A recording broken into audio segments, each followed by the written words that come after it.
Hey everybody, welcome to another episode of Scientology Fair Game. Hello, Mike. Hi, Leah. Well, we're very excited. Mike, do you want to introduce Richard, who has a very lengthy and impressive resume? Yes, I do. Richard, it is wonderful to have you with us, and I just want to let everybody know a little bit about who you are.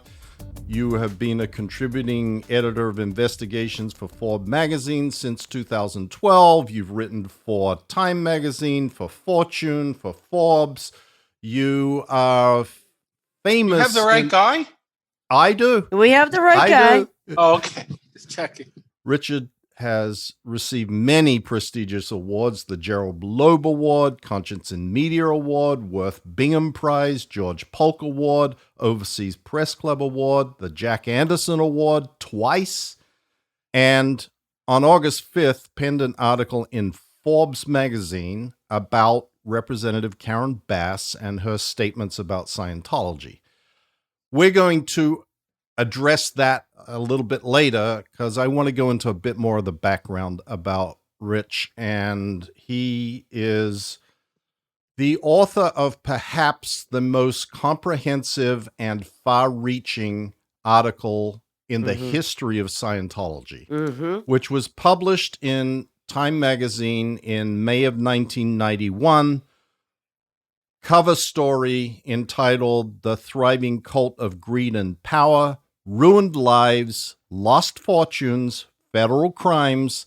Scientology poses as a religion, but really is a ruthless global scam and aiming for the mainstream." That's quite a title, Rich. Yeah, and not to mention, guys, the importance of Time magazine at the time was astronomical, being that there was no internet. So it was the most influential magazine at the time, and Scientologists like me, of course, were forbidden from even looking at it.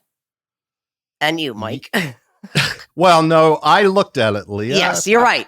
That's so I exactly should clarify, right. Mike was the head, at the time, Mike was the head of Scientology's department of, I don't know, how do you describe yourselves? The hitmen of Scientology? I'm going to get truth? a picture of you guys. Yes, since please. You're confessing everything. Okay, Yes. There you go.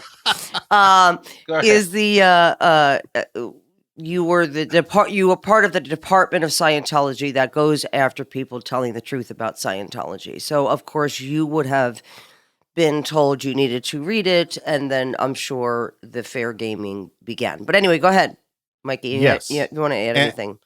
Well, I just wanted to add something, Rich, that you may not understand from your perspective at the time. The reason that Time magazine and that article was so important was David Miscavige believed that it would be the biggest threat to gaining tax-exempt status for Scientology.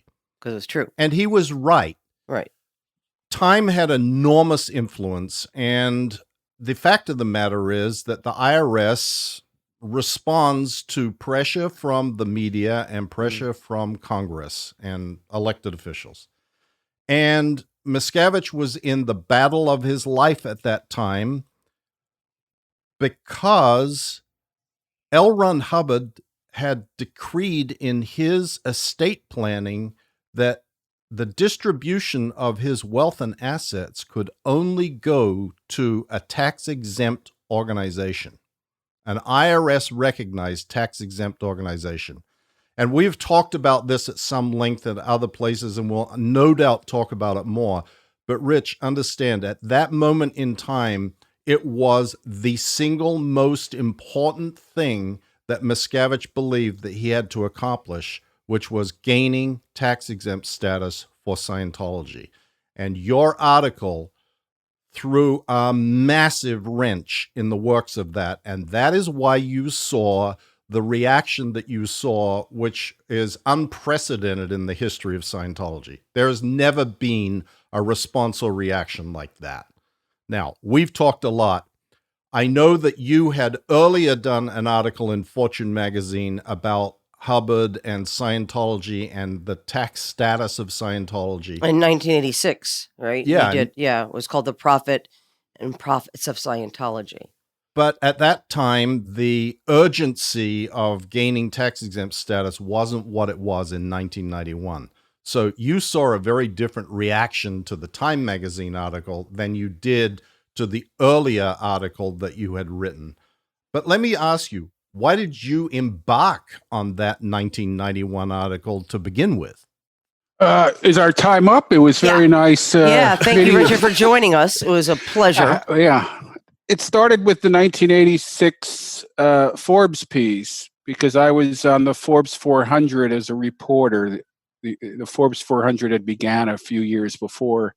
And one of the files I was given by an editor was Hubbard, just to look into it, to see if he belonged on the Forbes 400 richest Americans list.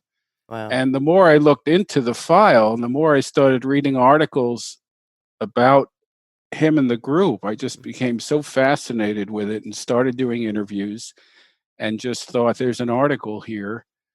So that article basically came from that. And then, Richard, at the time when you were doing your preliminary, look into L. Ron Hubbard, did you come across anything on fair game? Were you alerted to the fact that if you dug deep, well, you don't really need to dig that deep in Scientology. Did you see things on fair game? Did you? I was aware of fair game. I think we mentioned it in the piece. From what I remember, the church wouldn't talk to me. Nobody would talk to me. But then right before publication, like boxes or cartons of documents just showed up. We thought, this has to be a way of just delaying the piece. Right. So the lawyer said, just go through it, see what's there. Pull stuff, and what was it? And one of the just photocopies of basically useless stuff. But a few of the things I picked up were. I still have the letter actually that our attorney sent back to Scientology. It's a pretty good letter, but I think basically said, just two of the things we picked up at random were false out of this box. Right. So, that's it, So there was a private eye or two who started phoning around to the staff, and I can't remember posing as what, or I can't remember. Do you remember the questions that they were being asked? No, or not at that time. Okay, and they threatened to sue, but didn't. So there wasn't really a fair game against me in any meaningful way. Until when?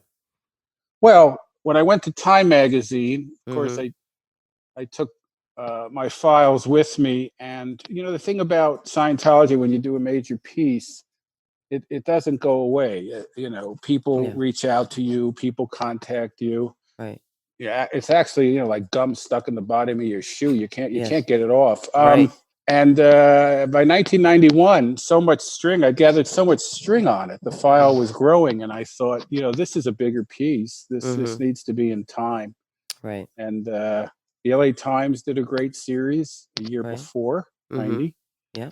And we did it, and did not expect the kind of reaction we got. I didn't realize it was primarily due to the tax status, but that makes a lot of sense. Yeah.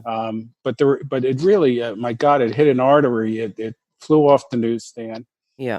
One of the best-selling issues we received, and I still have them, I think. Yeah. More than 1,000 letters, written letters. Yeah. And I think that set a record, if I remember correctly. Letters of support from people who were angry letters or supporters or former members. Yeah. But I think it ran about 10-1 against the church, the letters, if my memory's right. Right. The ad campaign, and then the litigation, and then the private eyes were relentless. Well, let's talk about that. So in 1991, Time magazine comes out, like you guys said, the thriving cult of greed and power. And then David Miscavige starts to go insane with the response and the truth getting out there. Yeah. So let's go over some of the things that occurred from this. So the fair gaming begins pretty full on, right, Mike? This is the time when you guys are really it began before publication. Yes, time. Of course. Sure. I'm sure you got many legal threats. In fact, I was getting annoyed at times because the piece was sitting there, and the private eyes were tailing me, and it was relentless. And the piece was just sitting there for weeks because they wanted to make it a cover, but they had other stuff happening. And my recollection is Kitty Kelly and the Kurds. Mm. These were the biggest stories that kept getting. And I actually wrote to an editor saying, "Hey, what's going on here? Right. I mean, I'm dealing with this. Right. Let's get the piece in already." So then it got in. But And no, had the you been followed, yeah. Richard? I mean, because you have a pretty extensive career. I mean, you've covered lots of subjects that would cause you, as a reporter and journalist, concern. Were you shocked by the PIs following? I mean, had this ever happened to you prior to Scientology, doing a piece on Scientology? Well, let me just think.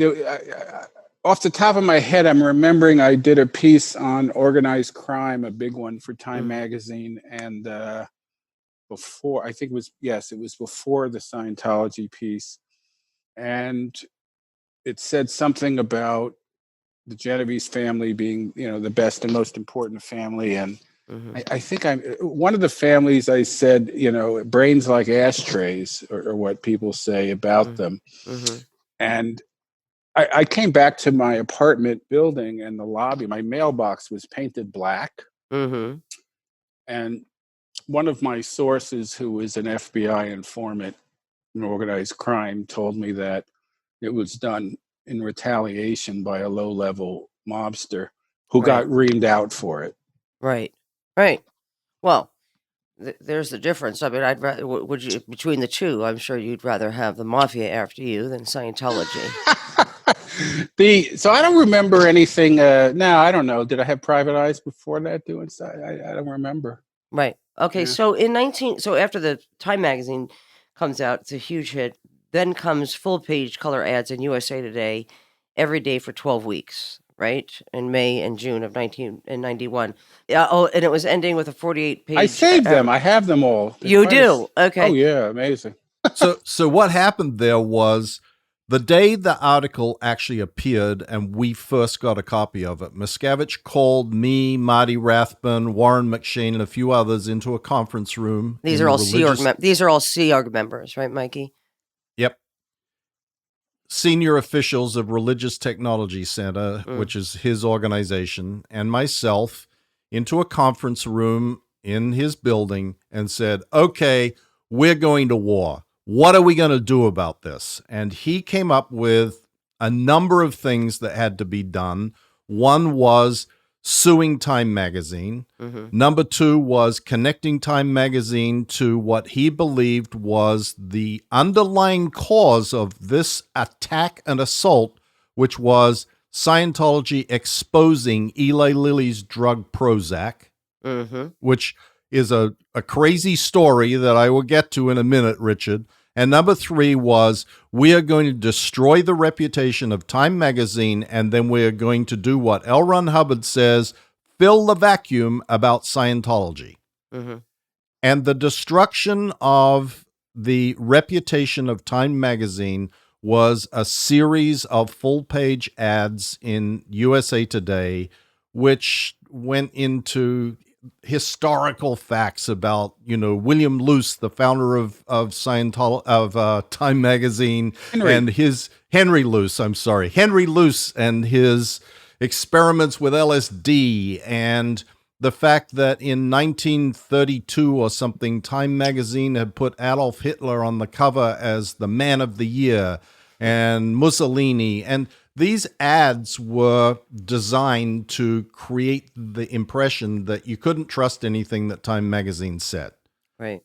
What happened was David Miscavige, Marty Rathbun, and myself went to USA Today to get them to agree to run the ads, and this was no easy task. We ended up meeting with the publisher of USA Today, Tom Curley, in his office, who later went on to become the head of AP in New York, and persuaded him that whether he liked it or not, the information in the ads was factual, so they didn't have a basis for turning it down, and that they would be sued if they refused and discriminated against Scientology for refusing to run the ads. And what do these ads cost, Mike? What do you remember what these ads cost? If you had to guess, like maybe $100,000 per. It was a $3 million ad campaign. Yeah. What I recall. Yeah, that's $50,000 per, because it was 12 weeks, 5 days a week, full page color ads in USA Today. It was a very expensive proposition, and along with that, there was these publications. At the end of that run of ads, there was a 48-page booklet, shouting about the virtues of Scientology that was inserted into all copies of USA Today in the United States. There was another booklet published called Fact versus Fiction, which went through Rich's article and nitpicked every little thing and claimed that it was all false based on the fact that, it was sort of a typical Scientology dead agent caper. Every source of information was an unreliable source of information. Every fact in there was somehow wrong. The birth date of L. Ron Hubbard wasn't March 13th, 1912. It was March 13th, 1911. If you got that wrong, you must have got everything wrong. I didn't get that wrong, did I? No, you didn't. I'm just giving that as an example.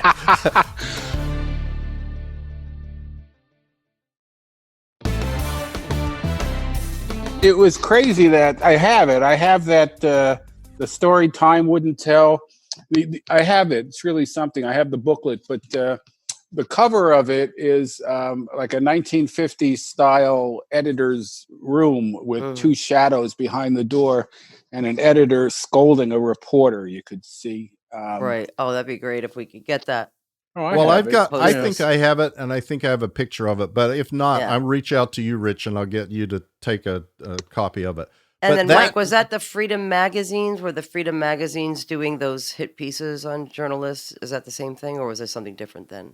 It was like its own publication. It was a publication of Freedom magazine called The Story Time Couldn't Tell. And that was the description of the supposed conspiracy between Eli Lilly and Time magazine.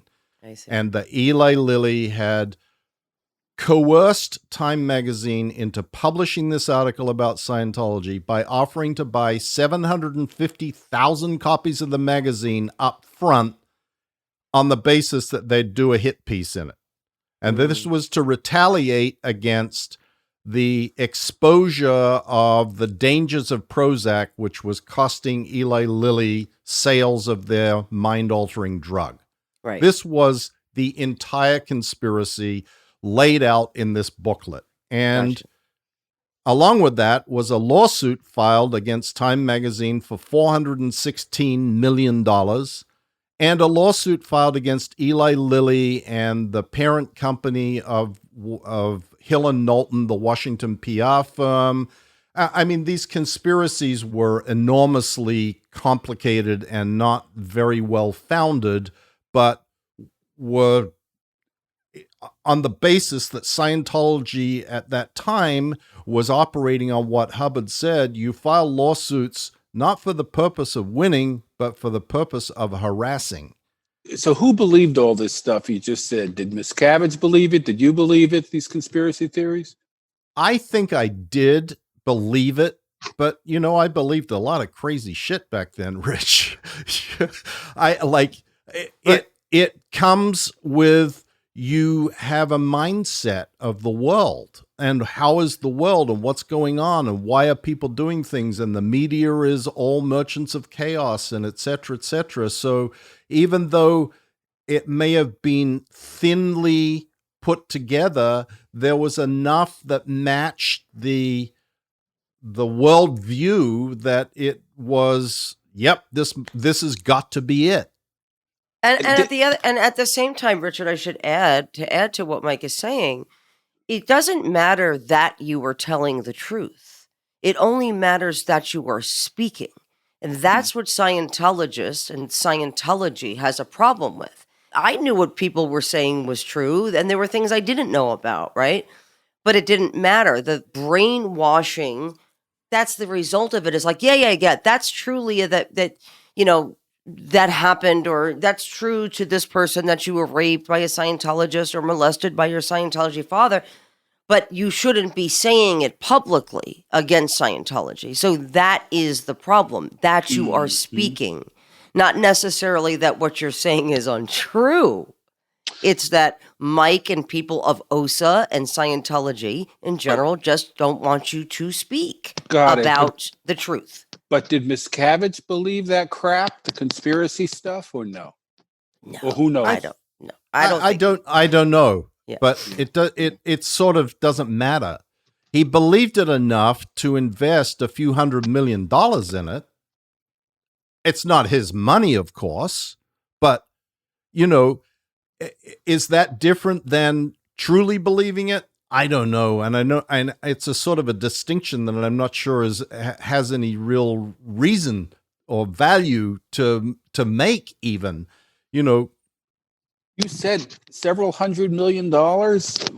That's a big number. I mean, that didn't go against us. It includes Lily and all the other battles. Yes, and all of the media and all of the paying of ads and PIs. Hiring of PIs and paying lawyers. The Time magazine suit was one case that was litigated in New York. But then there were ancillary cases litigated in Los Angeles that went on forever. And there was the Lilly case that went on. There was cases because Reader's Digest then republished a version of your article all over the world.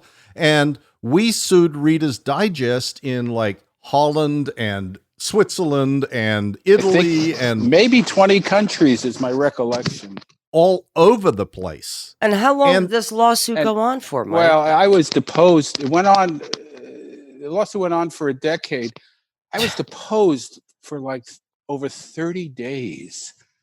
And I remember I had great lawyers. Great lawyers. And I remember saying to Floyd Abrams, Floyd was our main lawyer. He did Pentagon Papers. He's one of the, probably the top First Amendment lawyer in the world. Right. And I said to Floyd, how is this possible that the church declined to even answer one of my questions? Mm-hmm. And I have to sit here for 30 days and answer all of theirs? And he said, the problem is they have the money, they have the resources, and your article is so extensive and lengthy, and your files are so vast that they actually are allowed to just spend a whole day on a paragraph if they want to.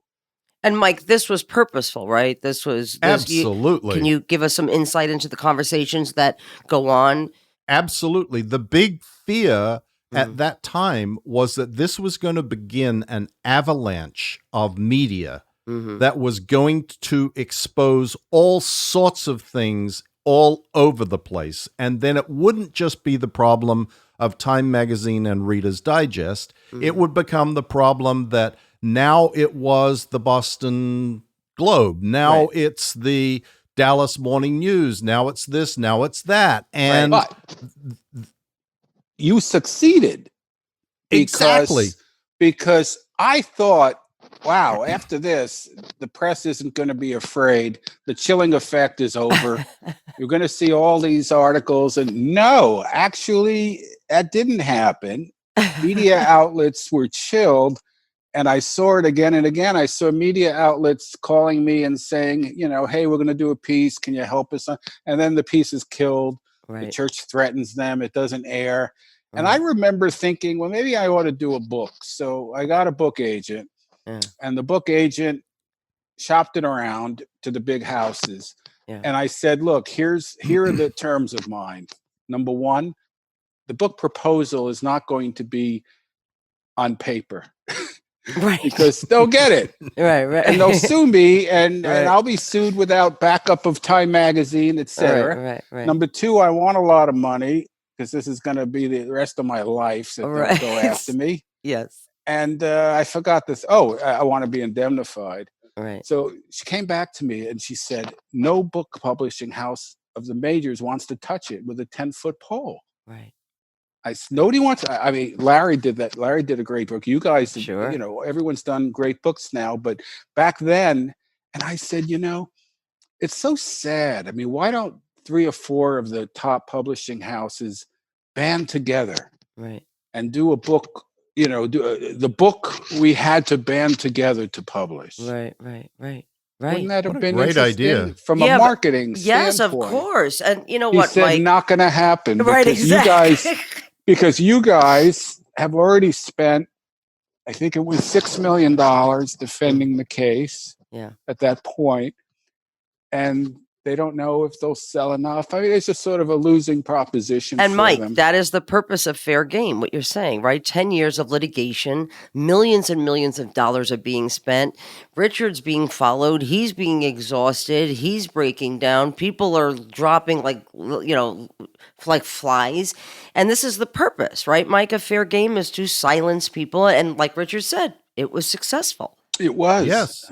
Yeah. It was very successful. I mean, Yes. I still fight, Leah, as you know, with the media today saying, look, I know how it looks to you, but that's not actual reality. Do you know that Scientology lost the case against Time Magazine? That Do went you on know for that it 10 was- years. No, was that's the thrown- thing. Mike, you're right. Because I remember when Floyd called me and said, it's over, you won. You know, when the Supreme Court, I guess, decided not to hear. And I said, really, Floyd? What did I win? Right. And he said, you won the right to be left alone. Right. And did Well, that happen? That's a great answer. It That's is a great answer. Absolutely right. If you've had to deal with what Richard's had to deal with, and as well, the most egregious is Paulette Cooper. Oh, Yeah, Paulette. And Paulette Cooper, who had to go through this for 10, 15 years as well. Also a journalist, not a Scientologist, never was. Yeah. No, I get it. But ultimately, Look, the it point is, and the was- message we want to send is that they ultimately, you know, it was dismissed and Scientology lost. Yes, but here's the thing: when you're sued for libel and it goes on like that, it affects your career because you become a half-time defendant. Right. So you can only be a half-time journalist. Right. I mean, for 10 years that wasn't the case, but there was such long periods like that, and that's how you defeat a reporter in a sense. But Right. you know, I mean, I'm not defeated. I mean, No. I remember like 20 days into the deposition or something, and it was just I was tired. Sometimes I had my head on the table, Right. and they're asking questions, and you know, nasty, nasty, nasty stuff sometimes. And at a certain point, I just felt, come on, is that the best you can do? I thought, Right. you know, the more you are awful, the more I realize I'm so glad I did that piece. Right. So Right. keep coming. What else you got? And they were nasty. I mean, they pried into family. I remember some of the questions were just really awful. But by the way, before I do, the tax exempt status, I remember the day that you guys got tax exempt status, because the next day the lawyers came in for a deposition, and God, were they smiling. They were just, I mean, they just looked at me like, look what we got. Right. Yep. Yeah. Right. Anyway, yeah, I'll give you an example that stands out. They always try to throw you off base. Like, Mr. Behar, you said that you didn't read all of Dianetics. This is way into the depositions. Right, yeah. Did you read chapter whatever? I said, I don't know. I don't remember. Well, let us tell you that on that chapter, Mr. Hubbard talked about fetal development, and whatever's going on in the world of a fetus affects that person. I start smiling because I know exactly where they're going. Where? And they said, Lubell or whoever said, Mr. Behar, when you were a fetus, What? what was going. I'm paraphrasing. I'd have to look at the No, transcript. no, this is bad enough. You don't. Mr. Behar, when you were a fetus, what was going on in your world? And I just remember, I had to basically. I think I wanted to throw my sleeve down my throat to start from laughing. Right. And Floyd or Dean, my lawyers, one of them said, Mr. Behar will not be answering questions about his life as a fetus. And, we'll go to the judge and see if the judge thinks that this is but their argument was, I was a ward of the state my whole childhood, actually. Oh. And the church knew this. The church dug into my family background in some very bad ways, or the private eyes, however you want to say it, on behalf of the church. But they were trying to make the point that there was turmoil going on in my world when I was a fetus. Mm-hmm. And when I read Dianetics, that chapter I must have read, and it got me angry. I see. And decided to go after the church as a result. That was their theory. Oh, I see. So okay. They wanted to ask those questions. And Mike, the purpose of this, as you're sitting around, all of you horrible, nasty people, you're thinking, okay, so we dig into his past, we find the most sensitive to just destroy him. You hope that he walks out of the room destroyed and depleted of any humanity. What are these conversations? Well, we've talked a few times, Leah, about this idea that a dismissed attacker or someone who is shuddered into silence is the objective that Hubbard lays out for someone like Rich. Right. So it is, what is it that is his buttons? What is it that he is seeking to protect? What is it that is going to upset him to make him not want to continue? Just throw up his hands and walk away from this. And you're right. And yes. never, and so he'd go home that night. Yeah. Do anything relating to Scientology ever again. And Rich, before we go on, I have to say to you, I am sincerely sorry for these things that happened to you. They are, it like hurts my heart talking about this with you in particular, and a lot of other people that I've talked to, but it's an abomination. And I want to say, you were right. You were absolutely right. And the effort was to try and make it appear that you were, in fact, wrong, that you didn't know what you were doing. You were lying. You didn't. And to convince other people of that. And you were so on the ball. I mean, when I reread today, the title of your article, I went, hey, you summed the whole thing up without even having to write the article. That first two lines is the story of Scientology. So please accept my apology. Of course I do, but you don't need to. I mean, I don't know if they realized who they were dealing with, because, again, going back to my childhood and going back to who I am, I'm not a snowflake. And if you're going to come after me like that, it's just going to, rub off me like water. And it just shows who you are. Right. And how glad I am that I did the piece. Not you. I'm talking about. No, I got that. The larger, the church. You would have every right to say you, meaning you. Yeah, I'm a New Yorker. Yeah, exactly. It's sort of like this California cult. I mean, come on, I'll show you how we do things downtown. Right. It just didn't, it was annoying. It was time consuming. But I remember, there's one thing, I don't want to talk about one thing. They dug into my family. I maybe I'll write about it someday. But I remember the lawyers called me in and said, whoa, we just found out that Church Private Eye did X relating to your family history. And they were like, are you okay? They were worried. We're in the middle of this $1 million litigation. Is that going to really throw me? And I just smiled and I said, wow, that's low. Right. And I said, look, that's, I'm glad I did the piece. All of Yes. this is just so much proof that I'm glad I did this piece and I do it again.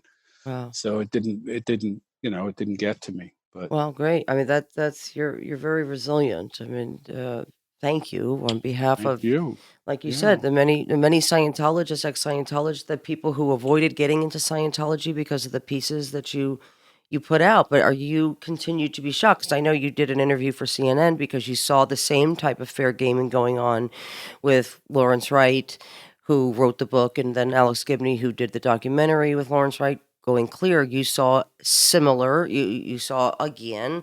Scientology is continuing to fair game, and there are many people in between, including the IRS, which is how they got their tax exempt status by fair gaming individual IRS criminal investigation agents. Is that what they're called, Mike? Agents? Or- Yes. Yeah. Is it shocking to you, Richard, to see that it's still continuing on? I'll tell you what's shocking to me. By the way, Mike, I'll just say you don't need to apologize because look what you're doing now. Right. I mean, my God, that's just, you're helping so many people. Yes. I think I'm Mike, did shocked. you hear Thank that? you. Mike, Yeah. did you hear that? I know it's I because, did. I see Mike and I know Mike. We're very close, and, these things hurt him. And, I joke when I bust Mike's balls, but, Mike is one of the rare people. There are people out there like Mike who are doing the work, but Mike continues to admit to what he's done. Mike continues to do the work. He does it day in, day out without being paid, everybody. And he does it because he is a good person and he is trying to make right and what he's done, and he doesn't have to. Believe me, Mike could just That's go off right. and live his life. So I don't want anybody to think that Mike owes anybody shit. He Nope. doesn't owe anybody shit. He doesn't. There are people who have Absolutely done right. worse than Mike, who have taken a payout from Scientology and are doing nothing. They're sitting on a beach somewhere. Or they're having their mortgage paid by Scientology by attacking us or attacking those who are telling the truth. And Mike is a hero in my eyes. And, I don't want anybody, if you are not a friend of Mike Rinder's, you are no friend of mine. So anyway, Mike, Wonderful. I love Thank you. you. And Richard, I thank you for saying that to Mike. He needs to hear that Oh, good. I'm glad. from other Thank you people than both. me. Yeah. Yeah. Besides, Thank you both. besides, Mike, I'll get you back. I mean, I've got. You're a New No, Yorker. no, I know. yeah. I have to say though that when you were apologizing, my mind went to Sarah Silverman's line when she was doing a skit, and she said, a German woman came up crying and apologizing for the Holocaust, and she said, it was nothing. And I just thought that was so, it was, and look, Yes. I didn't go through a Holocaust, Right. so, Yeah, I know. but anyway, thank But you you for went that. through a lot, and we sure appreciate. We sure. It's nothing.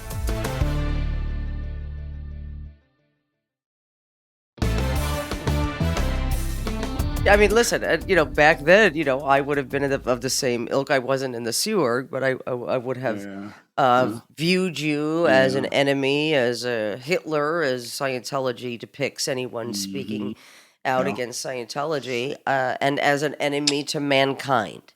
And that is how Scientology currently views all of us, Sure. and anyone speaking out. So the thing that you asked me before, the thing that surprised, I'm shocked. What shocks me is that Miscavige is still in power. Mm-hmm. My God, what is it, 35 years or something? I Yeah, mean, well, groups like this, he did a very effective job of eradicating any possible competitors to himself. And he has relied on the fact that he got tax exempt status as the crowning achievement, that he did something that L. Ron Hubbard couldn't do, Rich. He tamed the U.S. government. L. Ron Hubbard could not accomplish that. David Miscavige did. And that, to Scientologists, gaining that tax exempt status is the he can do no wrong in their eyes for the rest of his life. Mm-hmm. And so he has parlayed that and the fact that he got rid of any potential, rivals to his power into an unassailable position. Wow. Yeah. It's amazing. Well, listen, we continue to do the work. Richard, we continue to have these conversations. We continue to have podcasts and television shows and documentaries and blogs, and is to continue to expose Scientology, and we're not going to stop until it is stopped. And they could be a religion all day, all night. They should not have tax exemption for these activities that they have done for 5 decades. Right. And so I wanted to talk about the new article that came out in Forbes, right? It was a Forbes article. And the headline is Scientology ruthlessly harassed reporters, including me, which is you, for decades. Biden VP contender Karen Bass's statements about the cult just don't add up. So this is a speech from Karen Bass in 2010. She claimed it was in her district. News reports have come out that was not true. Was not in her district. And she has made prior statements setting support to Scientology. She has since sent supportive accolades to Scientology for their various events. Right, Mike? Yes. In 2000, Rich puts in his article in 2012 you did. You and said that. 2013. Right, exactly. With proclamations for his human rights education. Yes. She spoke about Hubbard's exciting words. So, of course, I quoted Hubbard a lot in my piece to show some exciting words of Hubbard. It's very bizarre. It's bizarre that she's one of Biden's top contenders to run with him as vice president. She doesn't seem to know how to do a Google search for 5 minutes any of those years. Mm-hmm. And she still hasn't retracted. Correct. That was my point. Well, she says they've been exposed and everyone's now aware of the allegations. Okay, what do you think of the allegations, Congresswoman? Right. What do you think of the church? Talk. Right. So what's going on here? And it's all very weird. I called her. I contacted her office in Washington and in California before I went to press. And I figured at some point I would hear, no comment or, thank you, but the Twitter statement is all we'll say. Nothing. Right. It's been over 24, 30 hours. And I'm sitting here like, that doesn't happen. Right. I mean, it happens when it comes back to you. Right, exactly. Something is really off here. Let me ask you guys, do you guys think that she's been getting a lot of contributions by Scientologists? Do you think Scientology? I mean, what's with her staff? What's going on here? What's going on here? Do you have any idea? We don't really have any idea. We just have informed guesses. Okay. Or, information based on past experience. And there is a few things that could explain this, Rich. One, she may have someone in her immediate staff or who she is personally connected to or who she respects who is in fact a Scientologist. I don't believe that she is. I really don't. No. But it's possible that she has some sort of a relationship with someone somehow that she does not want to offend. Because Scientologists go crazy about anybody saying anything negative about Scientology. Oh yes. And what was concerning, and by the way, people should know, we have come after other people who have supported Scientology. This has been covered extensively on Mike's blog, on the Scientology Money Project, on Tony Ortega. Like and that was my point, Richard, is that soft bullshit response that she tweeted out, which was basically, look, everybody deserves to believe what they want to believe, And, that's true. But when your beliefs are destroying other families, people, of course. misappropriating funds that you with your tax exempt money, where you are abusing people physically, mentally, where there has been 1977, the FBI raided Scientology. They were convicted of the largest infiltration of government agencies. We're not talking about just some kind of innocuous little Hollywood cult. But I believe, this is just my opinion, she knows exactly what Scientology is up to. And it goes along with Mike is saying, there's somebody she doesn't want to piss off. There's some other reason, because the truth is, she is not saying the truth. She didn't even come out and say, all right, I fucked up. I mean, she doesn't have to say that because she's got class. Yeah. This is very serious. As I said in the Forbes article, this is serious stuff. Yes. It is serious right stuff. now. And yes. I don't know, it's the LA Times or LA Magazine. Somebody should look into this, but it's the old Freedom, the Freedom magazines used to list members going through various stages of Scientology. Well, they don't do that now. Oh, they don't. Well, because of the internet, because now people can Google somebody's name in Scientology and see that they have these completions. Yeah, they used to put out the Scientology completions, right? Okay. So they don't do that as much. Seeing if somebody there is on her staff is impossible. Okay. Well, no, you could possibly it's not find impossible. Yeah, no, it's not impossible. It could be done. Absolutely. A good investigative journalist in Los Angeles could dig into this, and you made the point that someone should be. Yes. Have there been contributions? That could be another factor. Like Scientology prides itself on convincing politicians that it has enormous political influence, that it has a voting bloc that is huge, that it has contributors who have a lot of money who can get behind a campaign. Now, this has been disproven as a fact in Clearwater recently, where Scientology has its spiritual headquarters in Clearwater and has been dominating the city for the last 30, 40 years. And Mark Bunker got elected to the city council, and Mark Bunker is public enemy number one of Scientology, and they couldn't stop him getting elected. So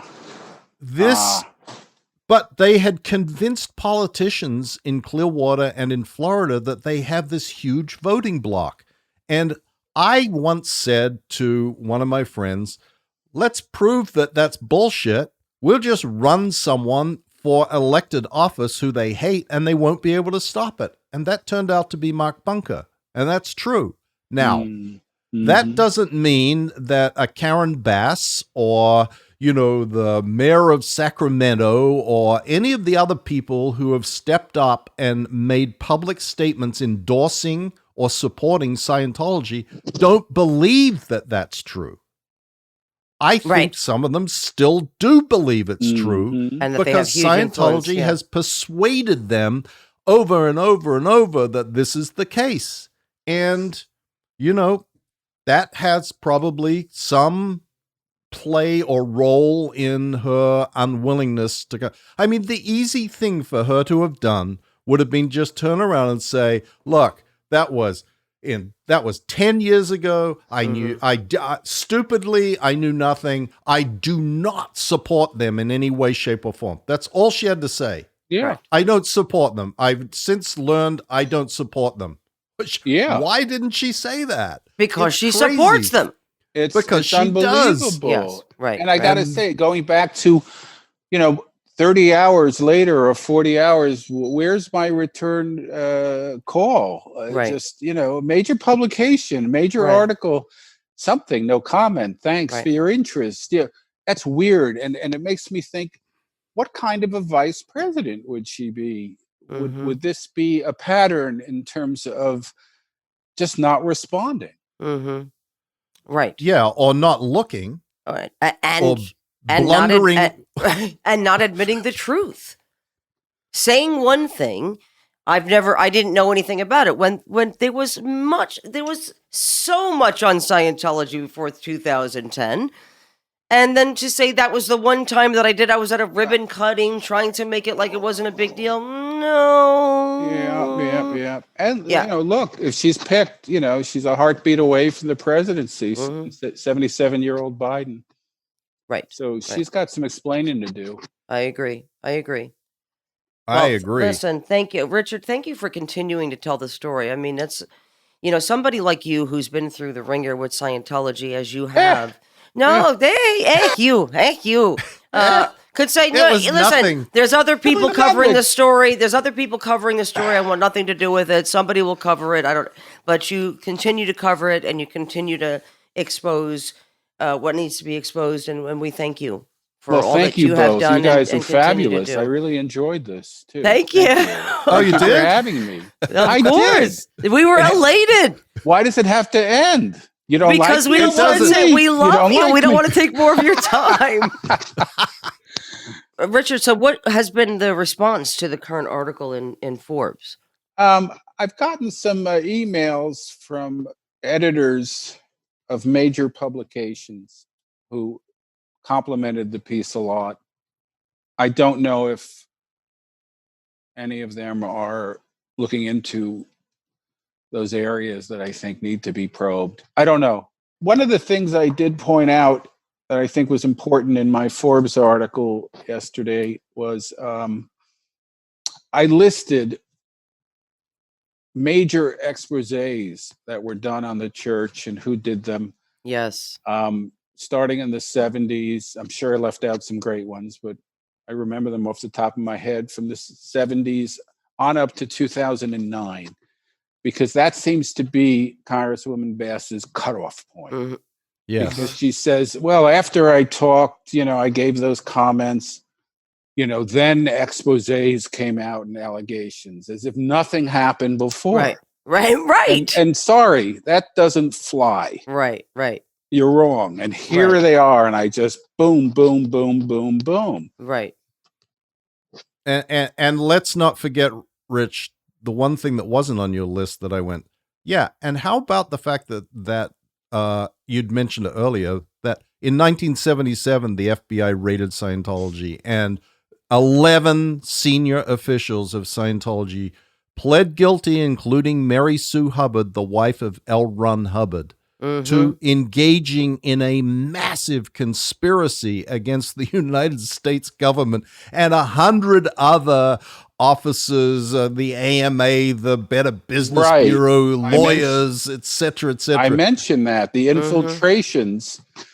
Where was she? Right. This was in LA. A lot happens. What are you going to do? What are you going to do? I love you so, New York. What are you going to do? All we can do is what we can do, and we're doing it. You're from Queens, right? Brooklyn. Benson. Yes. Oh, come on. Yeah. All right. Yes. Sorry. Queens. Oh, yeah. That's the king of Queens. I apologize. That was Anyway. a TV show. Listen, Richard, thank you again. You're Wonderful. lovely, Wonderful. and thank you for all that you've done and all that you continue to do. Thank you both. We appreciate Thanks it. so much, Rich. Thank Yes. you. And thank you all for listening. Until next week.